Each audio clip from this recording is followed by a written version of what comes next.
My phone will not stop buzzing. 17 missed calls. Dozens of messages. My mom just texted that I've destroyed the family. Auntie Ngozi says I'm jealous. And my sister? She's probably crying in a bridal suite right now, because her wedding is in 2 days, and she just lost her photographer. The crazy part? I was her photographer. And I canceled on her, after she told me I wasn't pretty enough to be a bridesmaid. Now my whole family thinks I'm the villain. So let me tell you exactly what happened, from the beginning. Then you can decide for yourself. My name is Adan. I'm 26 years old. And I'm a wedding photographer. This is not a hobby. This is my job. I've shot over 60 weddings in the last 3 years. My packages start at $5,000. Couples book me months in advance. I spend hours planning every detail. I plan the shots. I check the lighting. I edit until 3 in the morning sometimes. Because wedding photos last longer than the wedding itself. People look at those images for years. I work out of a small studio. Nothing fancy. But the walls are covered in my favorite shots. A bride laughing so hard she's crying. A groom wiping away tears during vows. Grandparents dancing like they're teenagers again. I'm not some random person with a camera. I built this from nothing. I know what I'm doing. And my time is not cheap. So when people treat me like free labor, or like what I do doesn't matter, it cuts deep. Especially when that someone is my own sister. My little sister's name is Keletchi. She's 24. If I'm usually behind the camera, she is always in front of it. She's the kind of girl people stare at when she walks into a room. Blonde hair. Perfect skin. Tiny waist. Always dressed like she's about to take an Instagram picture. Growing up, it was always the same. At family events, people would say, "Keletchi is so beautiful. She looks like a doll. She should be a model." Then they would turn to me and say, "Adan, you're so smart. You're so talented with that camera. You're the creative one." They meant well. But it was obvious. Keletchi was the pretty one. I was the other one. My parents loved both of us. But they invested in her looks. Pageants. Dance classes. Modeling shoots. Hair appointments. For me, it was textbooks. A used laptop. And eventually, a camera. I wasn't angry about it. I found my place behind the lens. She was the star. I was the one making her look even more perfect in pictures. That was our balance. Or at least, that's what I thought. About 6 months ago, it was late at night. I was in my studio, editing photos, when my phone started ringing. It was a video call from Keletchi. I answered, and she was screaming. "Adan." He proposed. "I'm getting married." She held up her hand to the camera. Huge diamond ring. It was shining like crazy. I was actually happy for her. Genuinely. I said, "Oh my God, Keletchi, that's amazing. How did Emeka do it? Tell me everything." She told me the whole story. Beach. Candles. Rose petals. Down on one knee. The whole fairy tale thing. Then she got serious for a second and said, "Adan, I need to ask you something." I said, "Anything." She said, "I want you to shoot my wedding. No one else. Only you. You're so talented, and I honestly can't afford someone as good as you. Please do it for me. As my big sister. As your gift." I'm not going to lie. That hit me right in the heart. Because finally, it felt like she needed me for something important. Not just a ride. Not just someone to help her pick outfits. She needed my skill. So I told her, right away. Of course I'll do it. I'll give you my best package. Engagement shoot, bridal portraits, the whole day. That'll be my gift to you. She started crying again. Adan, you're the best. I love you so much. We stayed on the phone for a while. She talked about her theme. Blush pink and gold. Romantic. Soft. Dreamy. As she talked, I was already planning shots in my head. Golden hour couple photos in the garden. Her walking down the aisle. Her first dance. Her laughing with the bridesmaids. When we finally hung up, I opened my calendar and blocked out her date. The entire weekend. In that moment, I didn't think about money. I didn't think about contracts. I just thought, I'm going to be a real part of her big day. Over the next couple of weeks, more inquiries came in. One bride messaged me about that same weekend. Her budget was over $6,000. Another wanted a full weekend package. Travel paid. Hotel paid. I told all of them the same thing. I'm so sorry, I'm already booked that weekend for a family wedding. And I meant it. I wasn't angry, I wasn't torn. I was just committed. I told myself, she's my sister. I'll give her my best work. For free. That's my gift. Looking back now, that was thousands of dollars I turned down. But at the time, I didn't care. Because in my head, I wasn't just the photographer. I was also going to be a bridesmaid. We're sisters. She has one sister. Me. Of course I'd be standing next to her at the altar. It didn't even cross my mind that I wouldn't. A few months before the wedding, we met for coffee. She was scrolling through bridesmaid dress ideas on her phone. Showing me different styles. This one is cute, right?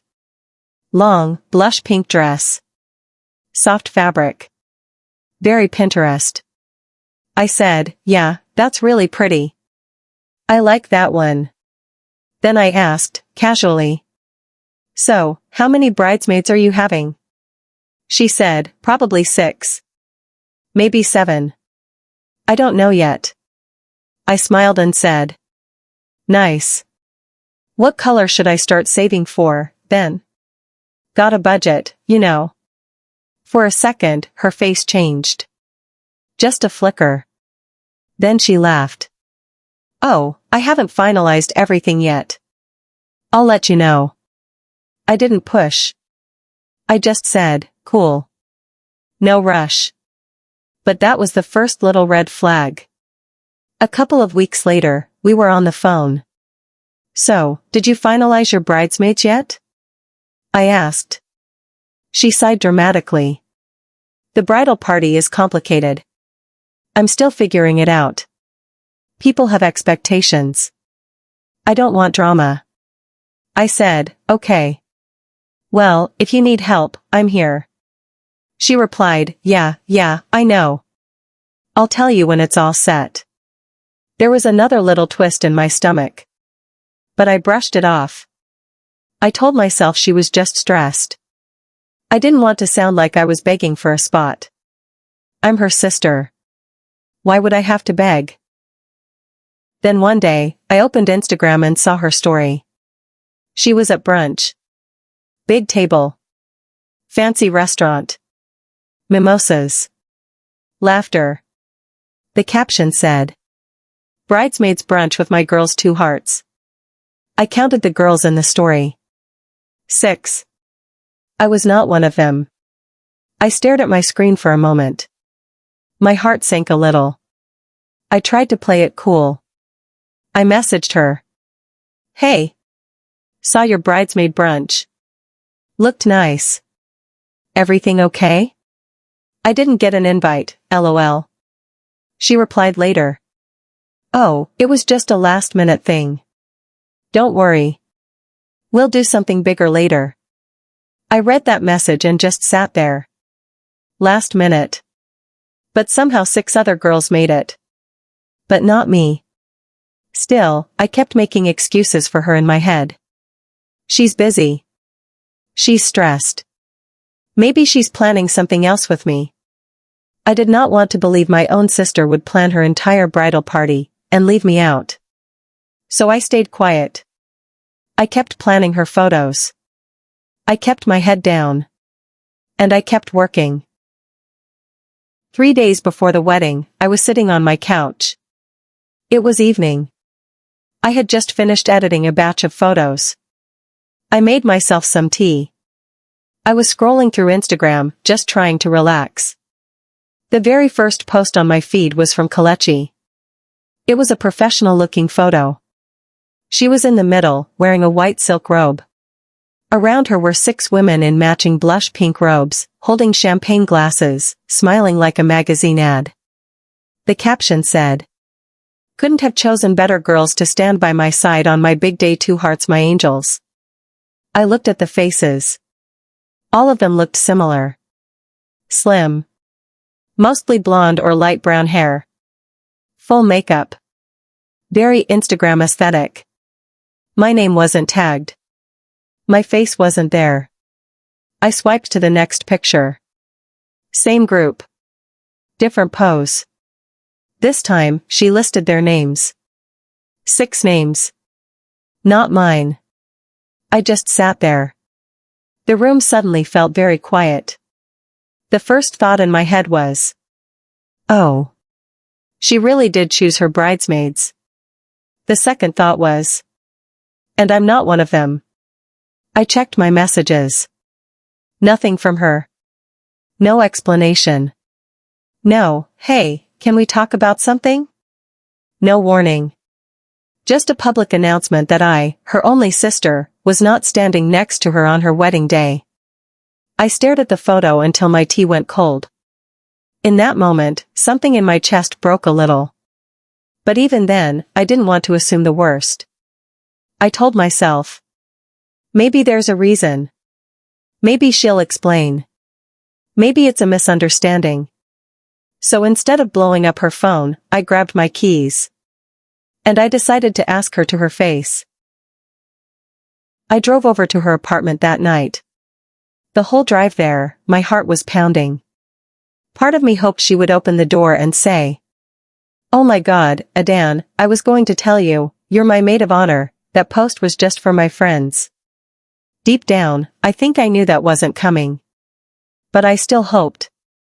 When I got there, I knocked on her door. She opened it, looking surprised. "Adan? What are you doing here?" she asked. I could see 2 of the bridesmaids sitting on the couch behind her, trying on dresses, laughing about something on TV. I swallowed and said, "Can we talk? Just us?" She glanced back at the girls, then stepped into the hallway and closed the door behind her. "What's up?" she asked. "Is everything okay with the photos?" I took a breath. "This isn't about the photos," I said. "I saw your post. Why am I not a bridesmaid?" She looked at me like I'd just asked the most ridiculous question in the world. Then she laughed. Not in a mean way at first. More like, dismissive. "Adan, don't be silly," she said. "You're the photographer. You can't be in the wedding and shoot it at the same time. That doesn't make sense." I was ready for that. I said, "I can hire a second shooter for the ceremony. I'll pay for them myself. That way I can stand with you during the vows, and you'll still get amazing photos. I've already thought it through." Her smile disappeared. She crossed her arms and looked me up and down. From my hair.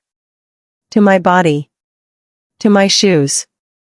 Then she exhaled, like she was annoyed that she had to explain something obvious. "Adan, okay, I'm just going to be real with you." I felt my stomach tighten. She continued. "Look at the girls in there. Now look at you. You don't fit. My bridesmaids all have a certain look. Blonde, slim, same vibe. I've been planning this aesthetic for months. The dresses, the flowers, the photos, it all has to match. You would throw it off." I couldn't speak. I just stood there, trying to process what she'd just said. She kept going. I'm not trying to be mean. I'm just being honest. This is my wedding. Everything has to be perfect. You're better behind the camera anyway. That's where you shine. That's your place. She paused. Then she said the words I'll never forget. You're just not pretty enough to be up there with us.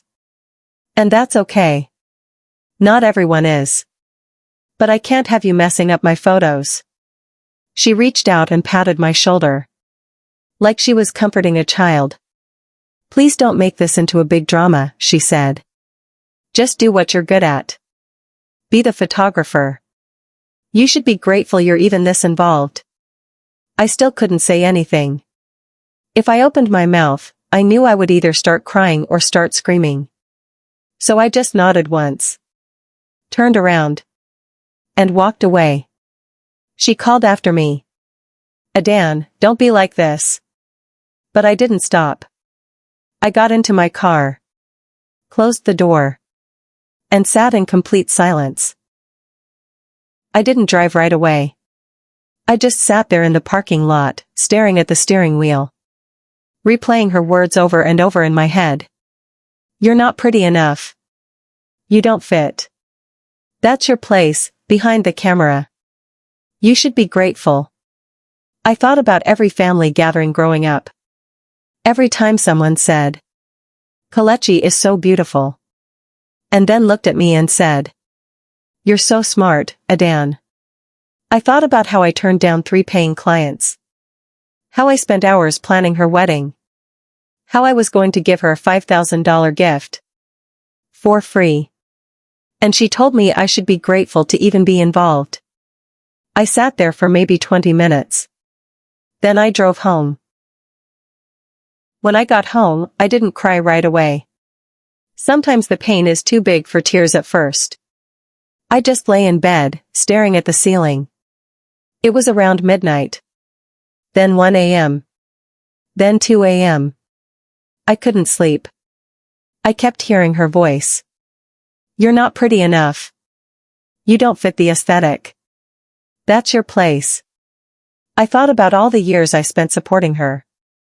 Driving her to auditions. Helping her pick outfits for pageants. Taking photos of her for Instagram. Always in the background. Always the support. Never the priority. Around 6 in the morning, something inside me shifted. Not anger. Clarity. I got out of bed. Opened my laptop. And started typing. I opened Gmail and wrote. Subject, Photography Services, Cancellation Notice. Body. Hi Keletchi. After thinking carefully about our conversation last night, I no longer feel comfortable shooting your wedding. Since I don't fit the aesthetic of your bridal party, I don't believe my photography style will match the vision you're trying to achieve. I am officially withdrawing my gift and canceling my services. I recommend using the money you saved by not including me to book another photographer who better suits your needs. Best of luck. Adan. I read it twice. My hand was shaking. But not from fear. From release. I clicked send. The moment I hit that button, I felt something I hadn't felt in years. Then I opened the family group chat. I typed. I will not be attending or photographing Keletchi's wedding. If you want to know why, ask her what she said to me yesterday. I hit send. Then I turned off my phone completely. I knew what was coming. But for the first time in my life, I chose my dignity over keeping the peace. I left my phone off for 2 hours. I tried to sleep, but I couldn't. Finally, around 8:30 in the morning, I turned it back on. The screen exploded. 63 unread messages. 11 missed calls from Keletchi. 3 missed calls from Mummy. 2 missed calls from Daddy. 4 voicemails. I opened the voicemails first. Keletchi's voice was hysterical. Adan, what the hell? You can't do this to me. The wedding is in 2 days. Call me back right now. Second voicemail. You are so selfish. I can't believe you. You're ruining my life. Call me. I deleted them without listening to the rest. Then I opened my texts. Mummy. Adan, how could you do this to your sister? She is devastated. This is her day. You're being selfish and cruel. Call her back and fix this. Daddy. You're overreacting. Brides say things when they're stressed. You need to apologize and go back to work. This is family. Auntie Ngozi. Jealousy is a disease, Adan. I'm disappointed in you. Chioma, my cousin. I don't know what happened, but canceling 2 days before? That's cold, sis. I scrolled through the family group chat. It was chaos. One cousin said. Wait, Adan's not going? Another said. This is messy. Auntie Ngozi wrote. She's being petty. Keletchi didn't do anything wrong. One uncle tried to be neutral. Let's not jump to conclusions. Maybe there's more to it. Mummy replied. There's nothing more to it. Adan is making this about herself when it should be about Keletchi. I locked my phone. Set it down. And took a deep breath. Not once did anyone ask me what actually happened. They just assumed I was wrong.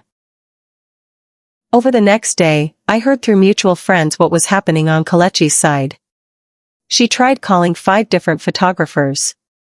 None of them were available on 2 days' notice. One photographer agreed to do it, for $12,000. Rush booking fee. She couldn't afford it. Another photographer said they could squeeze her in, but only for basic coverage. No engagement-style shots. No golden hour portraits. Just ceremony and reception. Keletchi was losing her mind. Because the truth is, I wasn't just some photographer. I was good. And she knew it. That's why she begged me to do it in the first place. Now she was stuck. The day before the wedding, there was a knock on my door. I opened it. It was Mummy. Her eyes were red. She'd been crying. Adan, we need to talk, she said. I let her in. We sat on opposite ends of the couch. She didn't waste time. Keletchi is a mess. She can't stop crying. You need to go back. Be the bigger person. She didn't mean what she said. She's just a stressed bride. I stayed calm. Did she tell you what she said to me? I asked. Mummy hesitated. She said you two had a disagreement about the bridal party.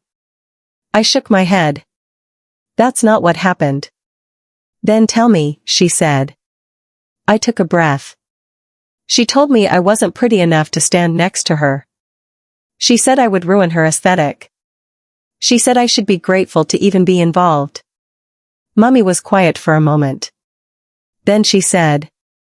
Adan, she was stressed. Brides say things they don't mean.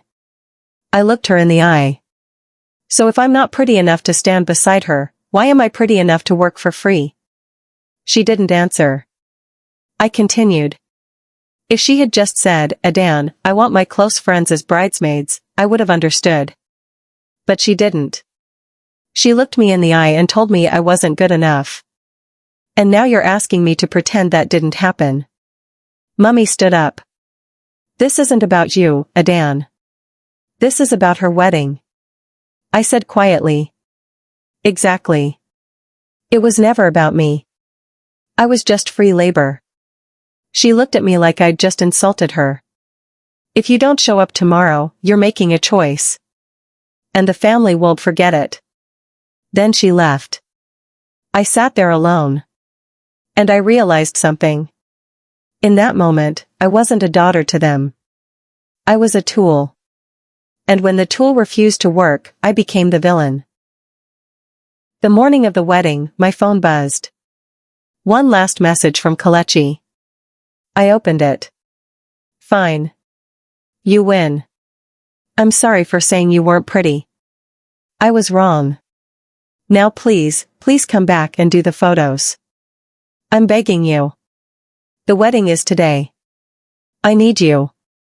I stared at that message for a long time. Notice the words. I need you. Not I hurt you. Not I understand why you're upset. Not what I said was cruel and wrong. Just I need you. She wasn't sorry she said it. She was sorry it had consequences. I typed back. I hope your wedding is beautiful. But I won't be there. I hit send. Then I blocked her number. So that's the story. The wedding is happening right now. As I'm sitting here, Keletchi is probably walking down the aisle. And I'm not there. Half my family thinks I'm a heartless monster. The other half is too scared to say anything. Mummy told me I made a choice. And she's right. I did. For the first time in my life, I chose my dignity over her convenience. And I don't know if that makes me strong or selfish. I keep asking myself. Should I have just swallowed the insult? Should I have shown up with my camera and acted like nothing happened? Should I have let her treat me like I was less than, just to keep the peace? Or was this the only way I could finally show her, and myself, that my worth isn't determined by whether I fit her aesthetic? Because here's the thing. I've spent my whole life being told I'm the smart one. The talented one. The one behind the camera. Always supporting. Always in the background. Always making other people look good. And for once, I wanted to be seen. Not as a service. Not as free labor. But as her sister. And when she made it clear that I wasn't good enough for that, I had to walk away. So now I'm asking you. Was I wrong? Should I have gone back? Should I have been the bigger person and let her word slide just to save her wedding day? Or did she get exactly what she deserved for treating me like I was disposable? Tell me in the comments. Because honestly, I still don't know if I did the right thing. But I do know this. For the first time in my life, I stood up for myself. And whether that makes me the villain or the hero, I'll let you decide.